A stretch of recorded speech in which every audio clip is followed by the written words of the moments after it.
This is the playbook Nintendo uses for nearly every single trailer they make. It's full of strategies that get people talking about their games and what they do to get the trailer stuck in your head. And knowing this stuff might just change the way you look at their trailers, because every cut and every clip is calculated to get you emotionally invested, to keep Nintendo in control of the conversation, and to get you to buy their games. One of the best ways to get someone to talk about a game is to create an information gap. So an information gap is where Nintendo implies the existence of a feature without directly saying what that feature is. For example, in the Switch 2 trailer, it could be the Joy-Cons slithering on the ground, which implies that the Joy-Cons are now acting as a mouse. This also works in the other direction too, where you can confirm a feature isn't coming back. Like in Mario Kart World. I mean, doesn't them riding on water kind of imply that the underwater driving segments from the previous game isn't coming back? And putting information gaps like this in trailers makes people curious. And the more people are curious, the more they're actually talking about the game, which is exactly what you want. When you're making a trailer, the best thing you can do is have someone actually talk about it and spread the word about your trailer. And people reacting to the trailers like this is literally free advertising. No company is going to turn down free advertising. But the only thing with the strategy is it only works if people are familiar with the source material. For a trailer to reach its maximum potential, it must appeal to the casual consumer.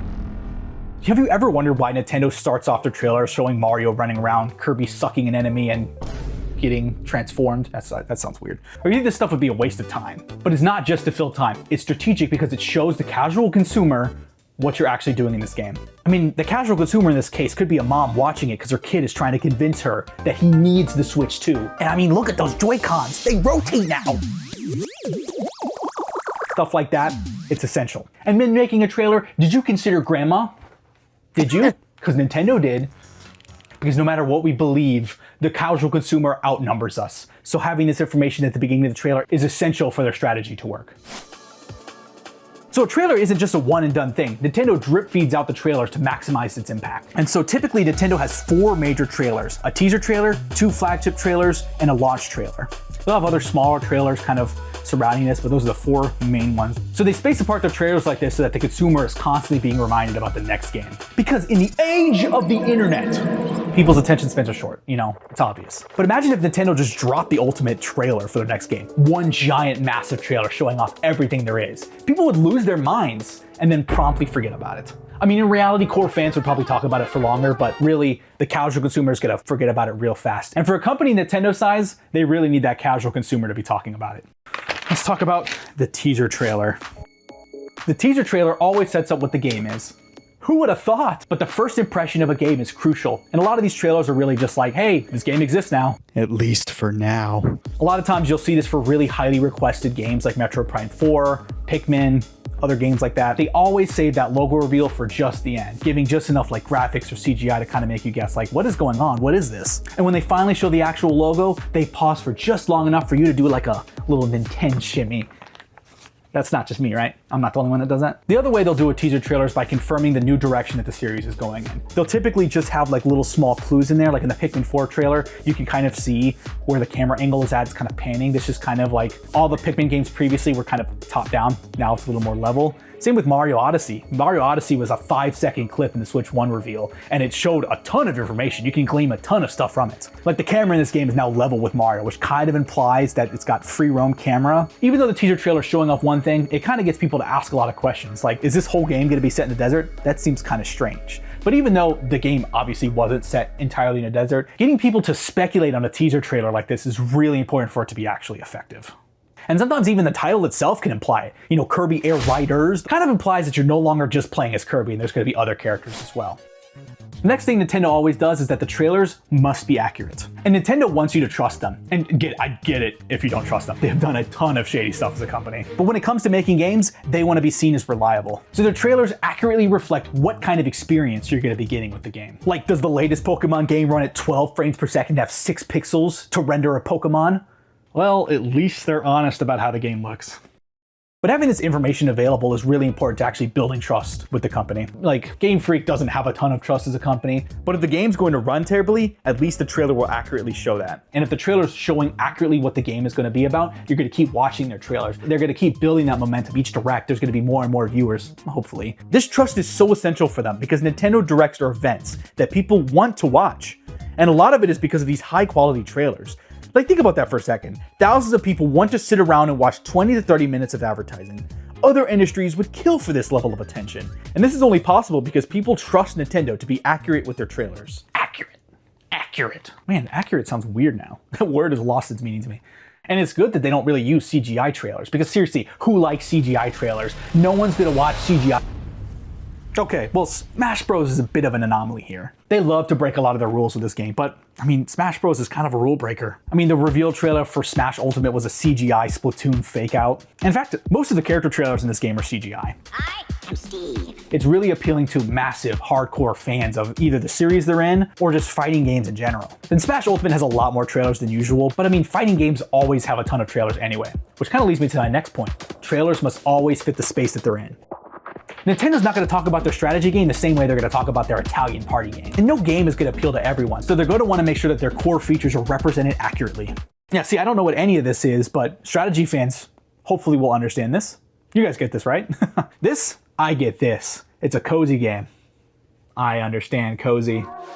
If you've ever wanted to predict how Nintendo's going to talk about their games, one way to do that is to look at the broader industry trends. For example, when they showed off Super Mario 3D World, the Wii U was not selling well, and it directly changed the way they talked about this game. They were really trying to play it safe. You know, the Wii sold really well, so the Wii U is iterative on that. Now, you had 3D Land, which sort of was trying to kind of pigeonhole itself to being more like 2D Mario games because those games sold way more. So they really wanted to continue this iteration and be like, this next 3D Mario game is also going to take a lot of clues from 3D Land and also the previous 2D Mario games. And so what feature was part of a massively successful 2D Mario game? The 4-player multiplayer in New Super Mario Bros. Wii. That's the official title. And so obviously that's the first thing they showed off in this 3D World trailer is the multiplayer action in it.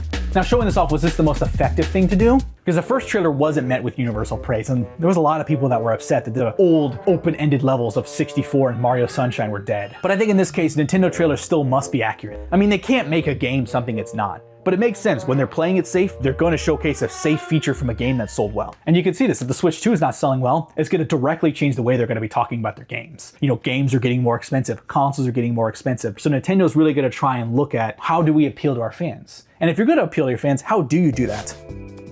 You appeal to fans by making sure that the trailer is focused. Like, it can be just easy to start throwing in random features. But if you have a new game and you have like 5 or 6 major new features, which one do you focus on first? And the best way to do this is to identify a friction point. What is something in the previous game that people did not like? Or what are ways that a feature from the previous game could have been done better? So Nintendo will look at fan feedback, look at reviews, and that will help, influence how the game is made, but also influence what they're talking about first. When Mario Maker 2 was showed off, the first feature they showed off to it was slopes, because that was a highly requested feature from the first one. And showing off the slopes still fits into the fact that this is a Mario game. So they're showing him running, jumping, and sliding. It's showing off the core features of a Mario game and a new feature. Kirby's Forgotten Land was another example where, Kirby's Star Allies was met with lackluster reviews saying it was they played it safe, it was a little stale, it wasn't as interesting as, Planet Robobot or the other 3DS entries. They started off the Kirby's Forgotten Land trailer by showing off palm trees that, kind of reminded me of Animal Crossing. And then they pan over and show Kirby. And it's like, oh wait, this is a Kirby game. And then the first thing Kirby does is run through a non-2D level. I think that's really addressing some of the friction points in it. Because now it's like, you have the consumer's attention. It's like, wait, well, this is way different than Kirby's ever done before. And so that gets people excited. The thing is though, is that not everyone's excited. Someone who doesn't care about Kirby isn't going to care about this game. Balancing the needs between a casual consumer and a hardcore fan is a tough balancing act that Nintendo has to follow. Like, how do you excite the guy that doesn't realize that this is Link and not Zelda, and the guy who's had a Triforce tramp stamp since he was 21? And the way you do that, the way you excite both of these hardcore fans is by making them feel something. So think of each trailer as an isolated story arc. They build momentum over time, and they reach a climax right before the title is revealed. Like, hopefully a lot of us here have seen the Breath of the Wild trailer. That trailer is great at making you feel something.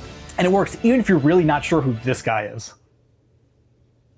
Or Odyssey's surprise reveal. You can make someone feel emotion by slashing expectations. I mean, how could you know this was a Mario game based on this first shot right here? I don't think I certainly could. And this first trailer deals with a lot of the friction points people have with previous games, immediately showing that 3D open world levels are back. And you don't even have to wait for a new game to release to address the friction points in the trailer. 3D World's second trailer came along and tried to address the friction points of the first one. People were like, this game's boring, it looks really stale. So the second trailer comes and edited completely differently, more bombastic music, showing that this game has a lot of tricks up its sleeve that the first one did not have. And second trailers generally also will build upon the momentum of the first trailer. They'll reestablish a lot of the core gameplay mechanics of the game because, maybe this is the first time you've seen the trailer, but then they'll add onto it and expand it further.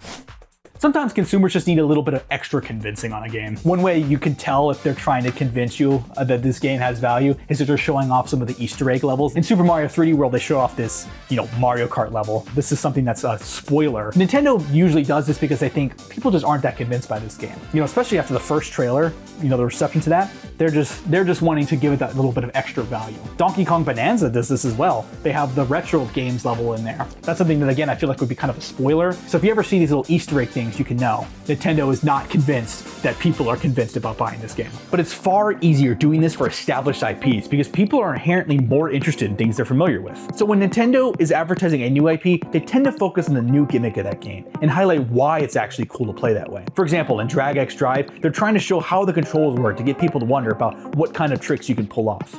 In ARMS, it's about showing what boxing is like if your arms are extended and all the combat possibilities. And in Splatoon, it's about if you're a kid or a squid or a kid or a squid. I got off on a little bit of a tangent, but on the topic of making you feel something, Smash Bros is excellent at this. I mean, seriously, who could forget the Everyone Is Here trailer? It does this epic buildup of all the returning characters, getting weirder and wilder, like Ryu's back, Cloud's back, and then it cultivates into the Solid Snake reveal, and the text, Everyone Is Here, comes on screen. Goosebumps. The experiences we have with them is almost as memorable as the games themselves. Like if you saw the Everyone Is Here trailer live, I'm sure you remember where you were at, who you were watching with, and what you were feeling at the time. And I think it's this consistent strategy that Nintendo does that allows them to get away with the things that they do. I mean, they're charging for a pack-in game again? They're relentless at making unofficial emulation harder and harder. And I don't think any other major company can get away with the things that Nintendo has done. I mean, obviously their games have to be good too, but Nintendo wants you to think about them every single day. And with that in mind, it's no wonder they launched their own news app. They want to be able to put notifications on your phone every day. And it makes sense. The world's attention spans are shrinking, and they're going to keep adapting just like this. But that's not to say Nintendo is evil for having tactics and strategy in their trailers, because they're made by real human beings, and there's a lot of care that goes into the craft of making a trailer. And yes, Nintendo is a giant company with thousands of employees in all different teams. The legal department has nothing to do with the games or the trailers. While I don't agree with the way they handle lawsuits and emulation, I do want to credit the people who work on the games and their trailers. And it's easy to forget how important these are to us, and a lot of times they end up bringing us all together. I feel like I see more universal praise for the Breath of the Wild trailer more so than the game itself. But I think it's fun just knowing the tactics Nintendo uses in their trailers, and it can help you make better decisions when deciding if a game is for you. And if you're making your own game, maybe these trailers can help you advertise your own game.